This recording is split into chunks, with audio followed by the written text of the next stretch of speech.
अस्सलाम वालेकुम, मैं सुफियान भट्टी। नाज़रीन, पाकिस्तान के दिए गए टैक्स में से करोड़ों रुपए खर्च करके पाकिस्तानी अदारों की एक लंबी जद्दोजहद के बाद एक वॉल्यूम 10 नामी फाइल तैयार की गई, जिसके अंदर दर्ज है कि मियां नवाज शरीफ ने कैसे मुल्क को लूटा, कैसे मुल्क को धोखा दिया, कैसे मुल्क के साथ गद्दारी की, कैसे पाकिस्तान से पैसा लूट कर बैरून मुल्क शिफ्ट किया, कैसे वहां पर लंदन के अंदर जायदादें बनाई, एक महल खरीदा। वो एमन फील्ड अपार्टमेंट को घर नहीं, एक महल है। अगर पाकिस्तान का बड़े से बड़ा बिजनेसमैन भी उस जगह पर ऐसा घर सोचने का इरादा करेगा ना, तो 10 बार सोचेगा कि आखिर मैं इतना पैसा कहां से लेकर आऊं। जो मियां नवाज शरीफ ने वहां एमन फील्ड अपार्टमेंट, एक महल खरीदा हुआ है। उसके बाद कैसे इसके बच्चे खरबूपति बनते चले गए, कैसे पाकिस्तान के बच्चे गुर्बत की लकीर के नीचे धंसते चले गए, कैसे मियां नवाज शरीफ की दौलत के अंबार लगते गए, कैसे पाकिस्तान मकरूज से मकरूज तर होता गया। एक एक प्रूफ उस फैल के अंदर शामिल है, जो कि इंटरनेशनल लेवल पे बैन अवी सतह पर जाके पाकिस्तान के अदारों ने ये शवाहिद इकट्ठे किए, ये सबूत इकट्ठे किए और उसकी एक फाइल बनाई, जिसको वॉल्यूम 10 के नाम से जाना जाता है। ये एक बहुत थोड़ा सा रेफरेंस जो कि मैंने आपको बताया, उसके अंदर एक लंबी काले करतूतों की लिस्ट है मियां नवाज शरीफ के, जो कि वॉल्यूम 10 के अंदर मौजूद है। तो नाजरीन, जब अब आपने देखा होगा कि मियां नवाज शरीफ को कैसे बाइज्जत बरी कर दिया गया है, तो सवाल यह है कि वो जो करोड़ों रुपए वो फैल तैयार करने के ऊपर लगा दिए गए, गरीब पाकिस्तानियों के टैक्स जो कि देते हैं, अपना पेट काट कर टैक्स देते हैं, तो वो करोड़ों रुपए क्यों खर्च किए गए। वो नैब जो कल तक ये शवाहिद इकट्ठे करने में शाना बिशाना चल रही थी, पाकिस्तान के 3 अदारों ने मुश्तरका काम किया, जिसके अंदर FIA, नैब और उसके बाद MI मिलिट्री एस्टेब्लिशमेंट, इन तीनों अदारों की मुश्तरका कोशिशों के बावजूद मियां नवाज शरीफ के ये सारे काले करतूत एक फैल के अंदर बंद किए गए, जिसको वॉल्यूम 10 कहा जाता है। तो अब अदालत के अंदर कैसे हवा में उड़ा दिया गया। कल तक जो नैब मियां नवाज शरीफ के खिलाफ सबूत इकट्ठे करने में कदम ब कदम साथ था, आज वही सहूलतकारी कर रहा है। आज वही अदालत के अंदर बैठकर कह रहा है कि मियां नवाज शरीफ के खिलाफ हम कोई अपील ही नहीं करेंगे। वहां बैठकर तो अदालत नैब ने यह भी कहा था कि अगर अदालत मियां नवाज शरीफ को जमानत नहीं देती, इसको हम फिर भी गिरफ्तार नहीं करेंगे।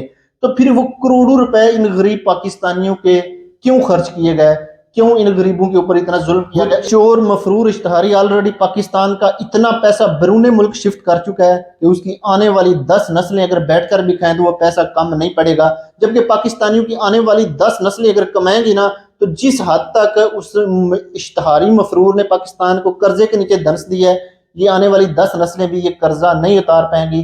तो बदकिस्मती की बात यह है कि उसके खिलाफ इतने प्रूफ इकट्ठे करने के बावजूद, इतने शवाहिद होने के बावजूद, कैसे फिर से वही अदारे उसकी सहूलतकारी पर उतर हैं। उसको वजीर आजम वाला प्रोटोकॉल प्रोवाइड किया जा रहा है, उसको बादशाही प्रोटोकॉल दिया जा रहा है, जबकि बेगुनाह लोग, जबकि दूसरी तरफ पाकिस्तान के बेगुनाह लोग, बेटियां, माएँ, बहनें जो कि जेल के अंदर सड़ रही हैं, जेल के अंदर गल रही हैं, उनकी सजा सिर्फ ये है कि वो सर झुकाने को तैयार नहीं। वो कहती हैं कि मुल्क के अंदर जमहूरियत होगी, वो कहते हैं कि सब के लिए एक कानून होगा।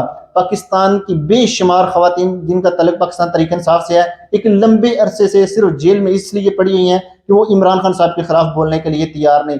इमरान खान साहब जेल में इसलिए है क्योंकि वो सर झुकाने को तैयार नहीं, वो करप्शन माफ करने को तैयार नहीं, और ना ही वो खुद करप्ट है।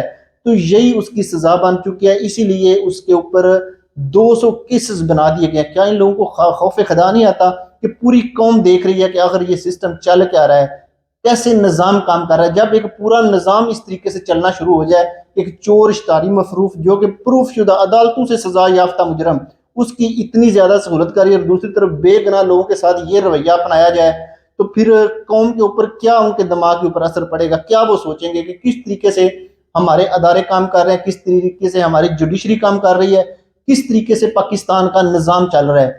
अगर ये हरकतें, ऐसी गिरी हुई हरकतें पाकिस्तान का एक खास ग्रोह, टोला या एक खास तबका करे तो बात समझ में आती है, लेकिन जब वो लोग करे जिनके हाथ में पाकिस्तान का कंट्रोल है, जो पूरे पाकिस्तान को कंट्रोल कर रहे हैं, अगर वहां से ऐसी हरकतें होंगी तो पाकिस्तानी क्या सोचेंगे, किस तरीके से पाकिस्तान का जुडिशरी सिस्टम चल रहा है, क्या पाकिस्तान के अंदर क्यों ये दो रम्यार है। पाकिस्तान 25 करोड़ लोगों का मुल्क है, फिर उस मुल्क के अंदर कानून के साथ ऐसा खलवाड़ क्यों, फिर पाकिस्तानियों के साथ इस हद तक नाइंसाफी क्यों, फिर पाकिस्तानियों के हकूक की इस हद तक पमाली क्यों कि बेगुनाह लोगों को एक लंबे अरसे तक जेल के अंदर फेंक दो, एक भगौड़े मुजरम इश्तहारी को बाहर से उठाकर ले आओ और उसको शाही प्रोटोकॉल प्रोवाइड कर दो।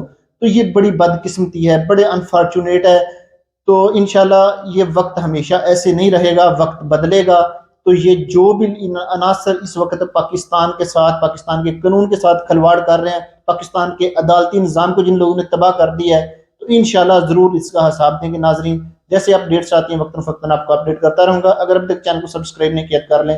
ملتے ہیں نیکسٹ ویڈیو میں. اللہ حافظ.